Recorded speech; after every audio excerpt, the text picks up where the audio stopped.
విడిదిలోనికి 9,000 అక్కర్లేదు, తోపుడు బండి అక్కర్లేదు, రామండి బావగారు విడిదిలోనికి.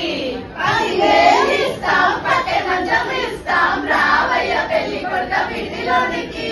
10,000 అక్కర్లేదు, పట్టే మంచం అక్కర్లేదు, రామండి బావగారు విడిదిలోనికి.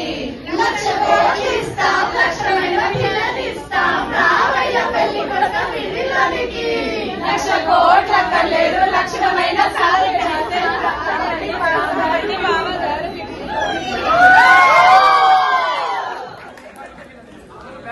ఇప్పుడు ఏంటి మరి 1,00,000 కోట్లు వచ్చినాయి? ఎన్ని వచ్చినాయి? మొత్తం చెప్పలేదు కదా. వద్దు మాకు లక్షణమైన పిల్లలు